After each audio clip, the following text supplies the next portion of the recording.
So we'll get started. Thank you for joining our session today with colleagues Emily Maughan and Gavin Watt, and they're from the Newcastle General Practice Services Limited. And we're going to be hearing about the Newcastle Community Health Bus and their collaborative clinics in the community. Thank you so much for joining. So just as a reminder, our Lunch and Learn sessions are collaborative spaces for health and care staff to come together, share experiences, hopefully learn something new relating to health and care. They all generally have a focus on quality improvement as well, kind of sharing those improvement stories with the hope of inspiring and sharing and spreading that learning across our system here in the North East and North Cumbria, and potentially be signposted to some further resources as well, and certainly some contacts to get in touch with if anything's of a particular interest. Just a couple of protocols for today. So webcams, feel free to turn those off if you would like to, because know that we are recording the session. So please mute when you're not speaking as well. Listen and be respectful. We've got the chat for questions and contributions, but then we can unmute at the end and ask those in person if we would like to. And please do teach it forward as well. Share the learning and share this link and recording with others. Okay, so I'll hand over now to Emily and Gavin. Thank you again for joining. I'll take it away. Thanks, Amy. Thanks so much for having us. Hi, everyone. Gav and I are here from Newcastle GP Services. So we're the GP Federation in Newcastle. We work with 28 GP practices and we function at a citywide level to support general practice and do things at scale and once where it makes sense. So we're here specifically today to talk about the Community Health Bus, also known as Monty, who is a purpose-built Peugeot van and has been with us, I think, for about 3 years now. We've had Monty on the road doing outreach clinics. Just wanted to talk you through our experience of that and share some learning as we go as well. So Monty came from a partnership with Newcastle University. We were lucky enough to be involved in a grant for innovative pharmacy student placements, and that's the primary focus that started the whole outreach service, was around delivering education and teaching for pharmacy students in line with health inequalities. So the core 20+5 framework is on the priorities for our Federation board and had the backing of the board at NGPS, and sort of bred this collaborative project with the university. So that's where the model came from, around health inequalities and studying. In terms of how we developed it and where we got to, the procurement was a huge learning curve. I know there's quite a few mobile outreach vans popping up around the region, which is great. It was a really steep curve for us. There was a lot to learn. I learned more than I ever thought I'd need to about generators and how they're serviced and the ins and outs of petrol and diesel and all of that sort of stuff.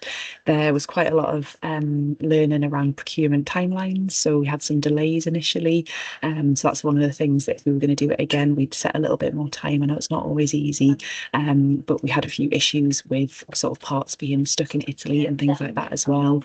There was quite a lot of compliance initially in terms of insurance, so we had to get bollards put up in the NGPS office, which is a little bit different. So that was something that we hadn't accounted for, that would have been helpful to know before we did it as well. And insurance was a big one. So our initial insurance quote was 14 grand. It was something that we hadn't costed for at all and became quite challenging. But we were really lucky. We spoke to some partners in the area and managed to get a better deal through the Association for Mobile Projects. So I would 100% recommend them if anyone is looking at doing the same thing. So that's a little bit of background in terms of the procurement. This wouldn't have been possible without collaborations and partnerships. So I've mentioned Newcastle University have been our sort of key partner, I suppose, in the delivery and funding of this project. But we also work really closely with our practices and PCNs, with NIHR to deliver research. We work collaboratively with Health Innovation North East North Cumbria. We've also done collaborative projects and delivery of services services with Newcastle Hospitals, with Gateshead Health, Northern Cancer Alliance, and communities are obviously a fundamental part of this work as well. So we're really lucky to be HAREF allies in Newcastle. So we do quite a lot of work with community leaders in terms of engagement and bringing services to people who need it most, and sort of designing services around our communities as well. Definitely still a learning curve. You know, we're not perfect, we're learning as we go, and each year we're trying to just get better and better and diversify the sorts of services that we can offer in a mobile outreach way as well. So that's a little bit of an introduction to sort of the vehicle itself and who we've worked with. I'm going to hand over to Gav now just to talk a little bit more about what we've actually done on the van. Thanks, Emily. Yeah, so as Emily says, I'm going to talk you through a bit more about sort of the different variety of clinics that we try and run on Monty. With it being a big collaboration with Newcastle University, a prime focus we have is on health check-ins. So this is very similar to an NHS-style health check, but our primary focus with these health inequalities and the core 20+5 framework. So we will predominantly try and take our van to areas of sort of poorer economic and areas of deprivation.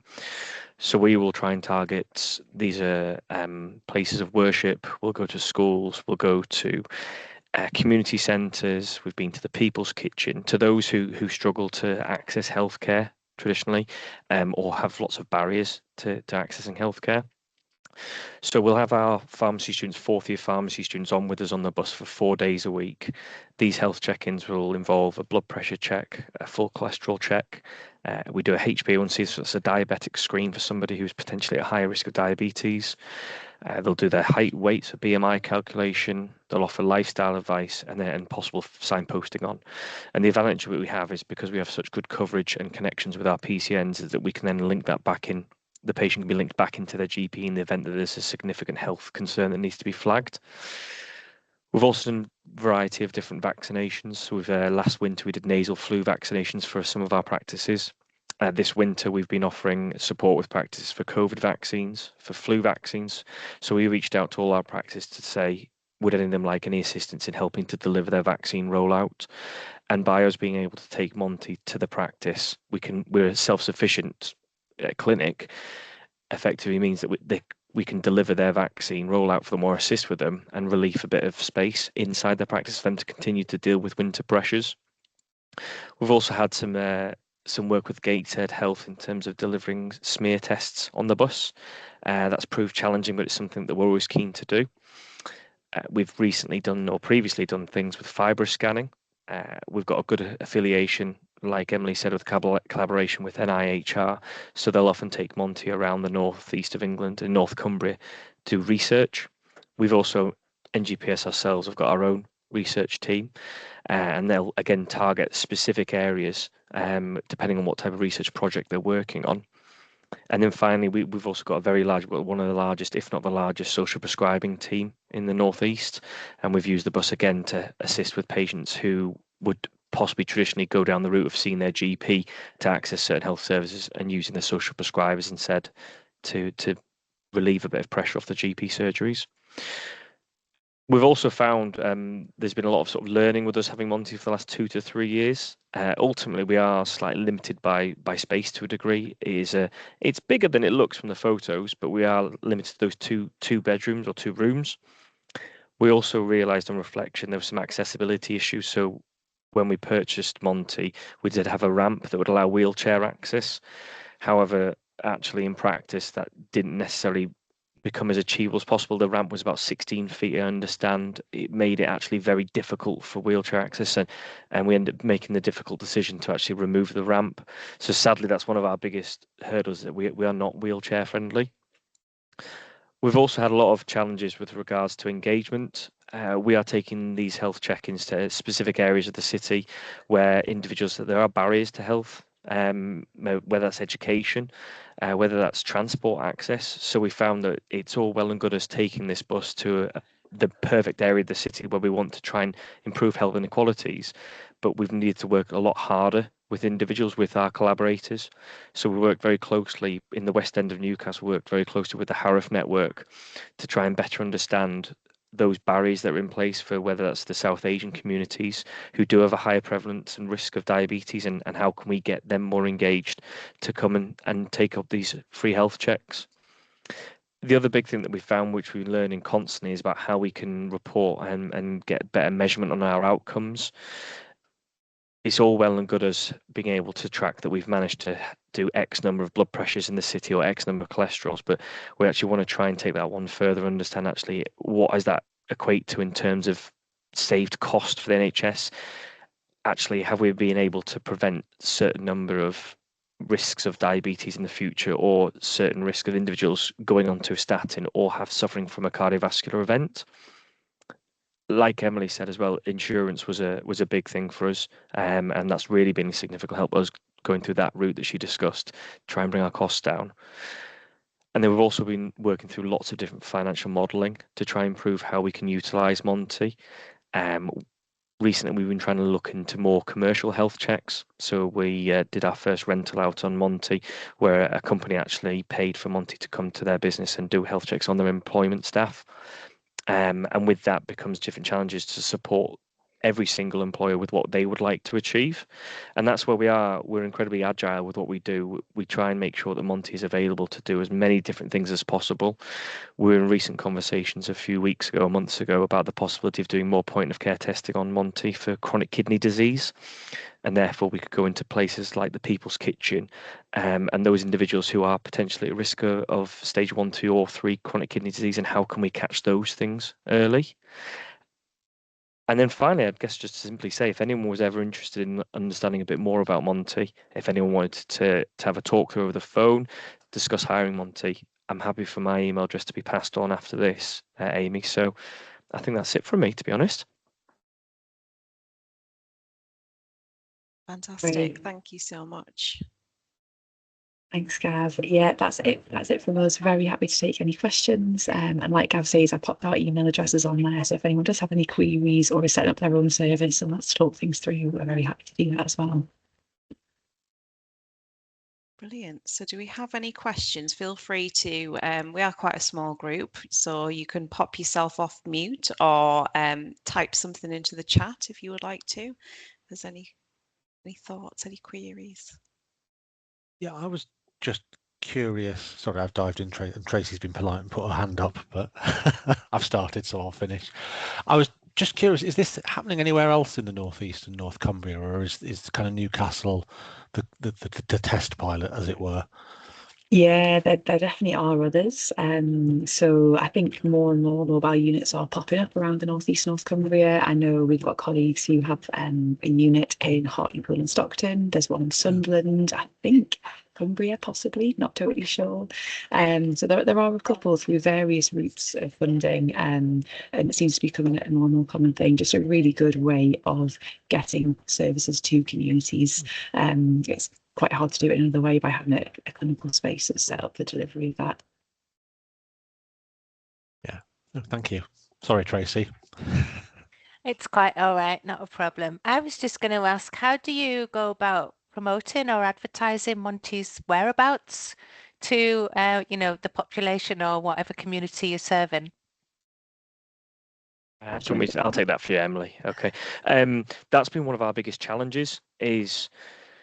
I was going to talk about this, but I didn't earlier. So we'll find it takes a long time to build up these relationships with these individuals in these communities. So it's not as simple, we found, as just bringing the bus to outside a community centre and expecting people to come on board. So whether, particularly I said about in the west of the city, where we've got a different demographic of individuals, where we do have to just gradually build up those relationships. Emily and I have been across to the Hindu temples, to the mosques, just to simply introduce ourselves. I'm actually going to go back again in January and do a brief talk at one of their open days, just to explain a bit more about health awareness and raise the awareness of those risks. Other individuals, you'd be surprised, other individuals are very, very keen to have us. We've got a lot of relationships now where I will reach out to individuals and say, yes, absolutely, please do come. Sometimes it does take a bit more persuading. You'd be surprised. Sometimes it's quite challenging. I'll reach out to individuals and often we're met with, well, what's the catch? And they go, there's no catch. And they go, well, there's got to be a catch. They go, no, we will come along as long as you can offer us 2 or 3 parking spaces. We are fully self-sufficient, like Emily said, with a generator. We don't need any power. If we can get electrical plug-in, great, but we do not need power. And often you're met with sort of, well, what's the catch here? What do you want? And I know we are here to serve the communities of that city. Yeah, that's great. Thanks. Yeah, I did wonder about that face-to-face promotion and the trust involved in communities. So yeah, thanks for that. But yeah, Yeah, it's nice it's to so hear that there isn't a important. catch. Yeah. As you say, Tracy, it's building those relationships, isn't it? That it's yeah, and that's really interesting to hear that that's been one of your key learning points. Really, you can't just turn up. There's actually a lot of work that needs to happen in the background. So good stuff. And sadly as well, just to add, we also sometimes just have limitations that are totally out of our control. We've built good relationships in good place in the city, and if it snows that day, we struggle to get passing trade. If it's 70 miles an hour wind, like the storm that's coming next few days, it's sometimes people just are less inclined to want to listen to somebody outside the bus for 5 minutes about what we're offering. So we've had to learn to adapt sort of where we go. Certain days of the week, supermarkets are busier on a certain day, places of worship are busier on a certain day, Hindu temples are busy on a certain type of day. Yeah, good stuff. And you mentioned about wanting to improve some of the reporting and outcome measurements there. Do you have any idea of kind of impact so far from what you've learned? What are you finding? I'm not sure if you want to take that, Emily. You've got sort of a bit more experience, having been NGPS a little bit longer. Yeah, definitely. So the thing that we find quite tricky is the follow-up outcome. So we manage most of our clinics on the mobile unit using a System 1 community hub. So we've got access to GP records, we can record activity, we can record blood pressures, so we can report on all of that, which is great. So I think in the first year we did 761 health checks, and there was a number of high blood pressures that were identified that were then escalated on. The bit that we want to develop that is hard is then so, what happened to those patients? Did they go to their practice? Did they get a statin? Did that avoid them going to hospital? And it's just because of partly the nature of how the data is recorded. So once they've been on the System 1 hub, the care that they have with us is like an episode of care. So they get discharged from our hub. We can't then follow up for data protection reasons, which is good.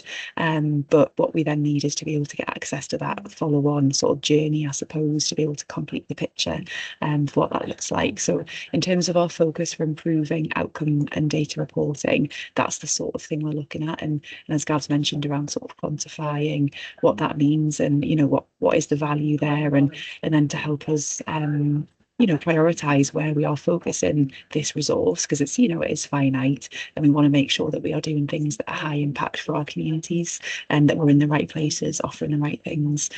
So it's that follow-on care.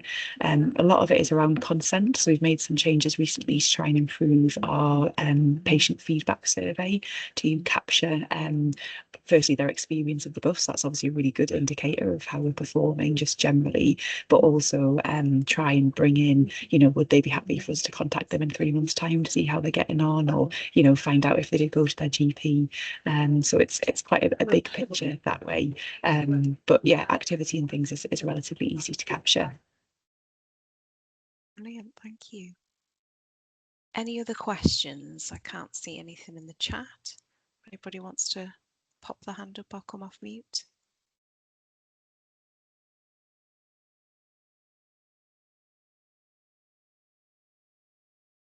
No, doesn't sound like it.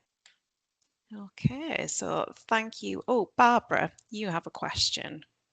Come on in. Can't hear you currently. Can you get yourself off mute potentially?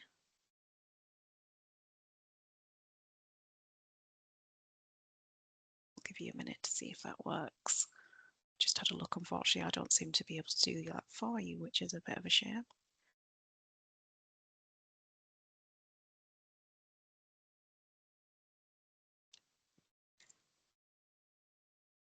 You manage? Feel free to type in the chat if you're struggling. Sometimes it does have a tendency to get stuck, doesn't it? Yeah, I have had that happen to me before. So let's give Barbara a minute to type. Just were there any? Oh yeah, Richard, you go. Yeah, I was just while Barbara was typing, and sorry if I missed this in all the details and things, but so is it primarily you just sort of, if you like, advertise you're going to be there and just try and encourage people to come in, or do you take bookings for anything in advance? Majority of the time we are walk-ins.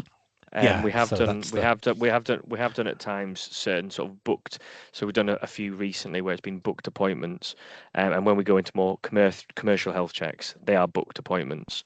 Yeah. However, the idea we're trying to do a walk-in service available to anybody, even individuals who are outside of the city. Anybody 18 or over is entitled to have these. Anybody can.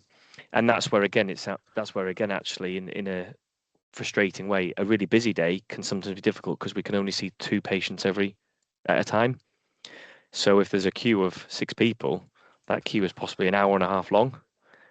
And we worked really hard to try and we get the nurse, the supervisors, and the drivers there to sort of try and help manage people. Say, look, okay, that's fine. Why don't you go do your shopping now and pop back in a bit, or we'll actually be back here in a couple of weeks. So there is no perfect system, sadly. Yeah. No, that makes sense. Good stuff. So Barbara's question was, and I can see Emily's typing, so apologies if I'm going to just jump in and take over, but the cost of the bus rental. So I can see you've responded there, Emily, just to say, yeah, you go for it. Yeah, oh, thank you, Amy. Yeah, I've just popped that in for you there, Barbara. So it does depend on like how long your clinic days are, where it is, etc. So please don't take that as sort of the final number. If anyone was interested in renting the service, we would just ask them to get in touch and we can have a chat with you, and then we can get you a proper costings made up. But that's just a bit of a rough idea of what it has been in 25-26, and that includes a driver, it includes the insurance, it includes all of the consumables on board. So it's a full sort of setup clinic for you. All you need to do is provide your own staff and any specialist equipment if you needed it. Brilliant, thank you. Or just to go on top of what Emily said, we also have models where we'll also provide the staff with you. So if individuals would like, if it were to be health checks, we can supply nurses for the day, we can supply GPs for the day. We would really adjust what we're doing depending upon the needs of the individual we're chatting to. Great, thank you. And do those staff come at additional cost? Do you tend to do that way? Yeah. Yes, they sadly would, yeah. But then we would, they were all part of our flexible team, so we would do all that vetting. There will be very experienced individuals working on the bus. But that would, again, ultimately depend upon what the individuals are looking for. Whether it's something that requires a GP's expertise or a nurse's, etc. Fantastic, thank you. And Barbara says thank you there, which is great. Okay, so thank you all for joining, and thank you again, Emily and Gavin, for coming along and sharing your experience and quite openly sharing your learning as well from that, which has been really interesting to hear. After today, we will send out some feedback through the Learning Academy, so it'd be great if you could please let us know what you thought. It should only take 2 minutes, but just be aware that you'll be getting an email through. And also, if you have a particular topic or speaker that you would like to see at a future Lunch and Learn, please do get in touch, or maybe there's something that you would like to share with us yourself that you've been working on as an individual or your team. So our next session that we've got in the diary currently is on the 3rd of March, and that's about the organisation HealthWorks. And we've got the Chief Exec, Paul, coming along to tell us about how they have been driving impact and reducing health inequalities in their work over the last 30 years. Okay. Thanks once again to everyone, and hope to see you again soon, and enjoy the holidays if we don't see you again before. Thanks very much for having us. Nice to see you all. Thank you for your time. Bye.